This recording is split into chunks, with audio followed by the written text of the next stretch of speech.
Did Yeshua keep Shabbat on Saturday, or was he a lunar Sabbatarian? In the first century, did Yeshua keep the Sabbath by the moon, also known as the lunar Sabbath, or did he keep the reoccurring 7-day weekly Shabbat, also known as our Saturday? Let's take a look. First off, we see that Yeshua kept the Sabbath according to the first century custom, the first century Jewish custom. Luke 4, verse 16. And he, that is Yeshua, came to Nazareth, where he had been brought up. And as was his custom, he went to the synagogue on the Sabbath day, and he stood up to read. So, we know Yeshua is our perfect example. Yeshua is without sin. Thus, the correct Shabbat day is during this Jewish custom, found in Luke 4:16. So all we have to do is find out what the custom was in the first century. Let's take a look at the historians of that day to see what day the Jews kept Shabbat according to this custom.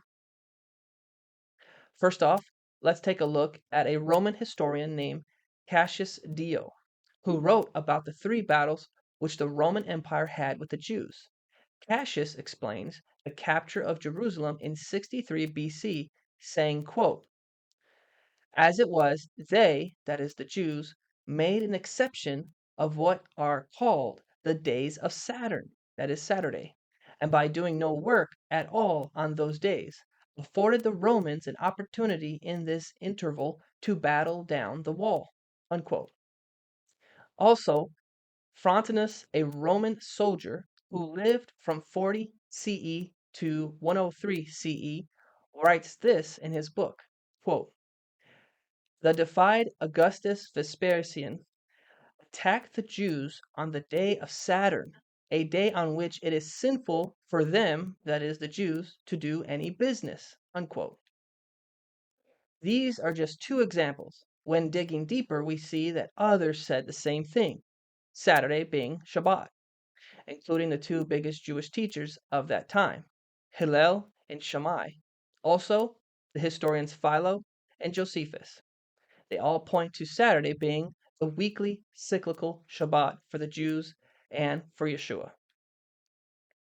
So I think it's safe to say that according to these eyewitnesses and historians, the Sabbath landed on Saturday every single week. The Sabbath that Yeshua kept as his custom was a day the Romans called the days of Saturn, what we call today Saturday. So no, Yeshua was not a lunar Sabbatarian. The first century Jews were also not Lunar Sabbatarians. Instead, Yeshua and the rest of the first century Jews kept the weekly 7-day cycle Shabbat, which lands every single week on Saturday. Hallelujah. Please share any thoughts you have below. Thank you and shalom.